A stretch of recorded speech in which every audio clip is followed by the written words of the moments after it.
Hello and welcome to Minerals, Rocks, and Fossil Talks. I'm your paleo teacher, Jen, and it's time for Fossil Friday. This is Therizinosaurus cheloniformis. It lived in Mongolia during the late Cretaceous period, 72.1 to 66 million years ago. It was discovered in 1948, then named and described by Russian paleontologist Evgeny Maliev in 1954.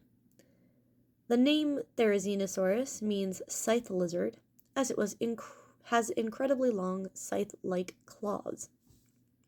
The species name cheloniformis means turtle form because the poor man thought that they had discovered a really big turtle.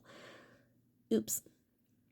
It was found in the Numet Formation in the Gobi Desert. This formation is primarily made of shale and sandstone with minor mudstone and conglomerate. It represents a floodplain with lakes and braided rivers in a monsoonal, cold, semi-arid climate not dissimilar to the climate of the northwestern Great Plains of the US or the Loess Plateau in China. So, it lived in the flatlands. Though this does not look terribly flat, but neither are the Great Plains really that flat. But anyway, moving on. Therizinosaurus lived alongside many animals, including the frog Altanulia, the crocodilian paraalligator, the fish Herina-ichthys, the soft-shelled turtle Nemetemis, the ankylosaurs Seychania and Tarchia, the hadrosaurs Barsbolia and Saurolophus, the pachycephalosaurs Homocephaly and Prenocephaly, the sauropods Nemetosaurus and Opisthocoelicaudia, Alvarezsaurs Mononicus and Nemetonicus, Dromaeosaurs Adasaurus and Velociraptor, Ornithomimids and Ceramimus,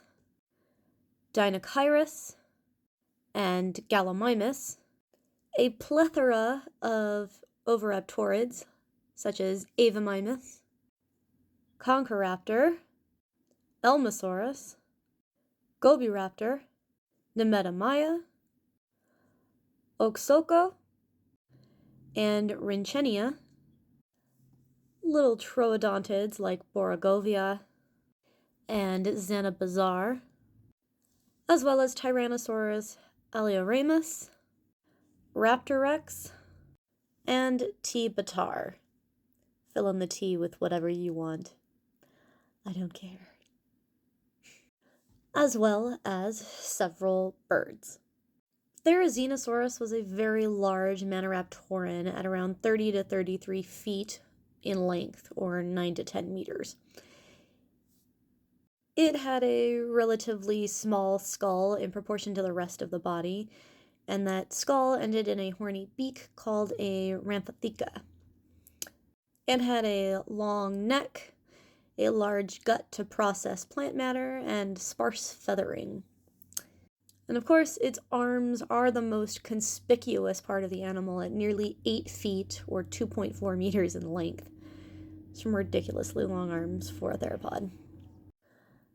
Therizinosaurus has often been compared to giant ground sloths like Megatherium and an odd-toed ungulate called Chelicotherium, as their bodies are very similarly built. This is called convergent evolution. All these animals have large claws attached to strong arms, robust pelvic girdles suited for sitting behavior, and short, robust hind limbs.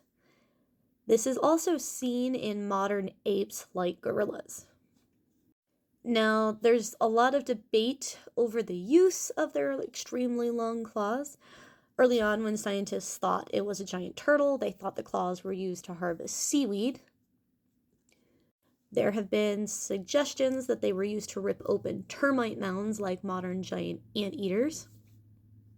And many believe that they were used as defense against predators and that juveniles could use them to climb trees like modern Hoatzin chicks use their little finger claws to climb trees. Lastly, it's also been suggested that they were used in a hook and pull fashion to grasp plant food and pull it closer to eat, in much the same fashion as giant ground sloths would do. And if you saw Monday Musings, you'll know that physically their hands could do that. So, seems plausible. Well, thanks for coming to today's lesson. Make sure you tune in Monday to learn all about birds and their closest relatives. Have a good weekend and fossilize you later.